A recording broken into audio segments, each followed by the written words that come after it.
vakuum Maribora.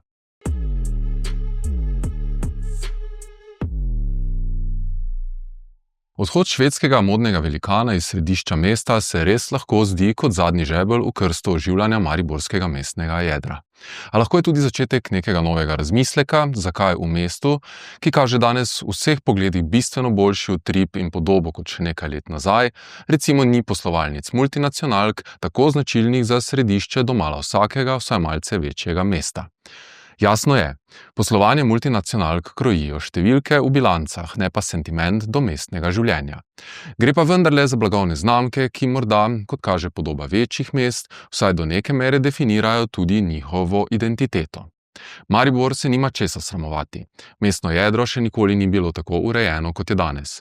Lent je z novima zasnovo in podobo ob Dravi, s katero ljudje v njem nismo živeli desetletja, končno približal mestu, da je to zdaj, kot mu radi rečemo, mesto ob Dravi. Turistična bilanca Maribora beleži rekord za rekordom in verjetno ni obiskovalca, ki bi negodoval nad nedostopnostjo mestnega jedra z avtomobilom. Kot je to pač folklora pri domačinih.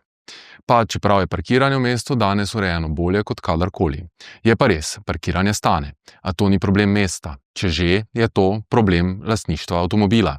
Europark in njegova bližina središču mesta sta vsaj do neke mere osiromašila ponudbo v mestu, predvsem vse skozi brezplačno parkiranje je problem, ki v mestu ustvarja še dodaten vakuum ponudbe in povpraševanja. A to, da ni parkirnih mest in dejstvo, da ni brezplačnih parkirnih mest, ni eno in isto.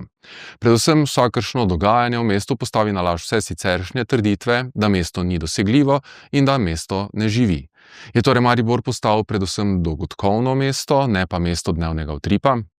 Kakorkoli že, mesto se razvija. Center Otoš je pred ciljno ravnino, centrum se pospešeno pripravlja na življenje, Jurčičeva pasaža že živi novo poglavje, številni majhni lokali in trgovine dajo mestu vrednost, nekateri obrtniki, pa čeprav malo številni, še vedno vztrajajo. Le percepcija, da je mesto nedostopno in nedosegljivo, še čaka razsvetljenje.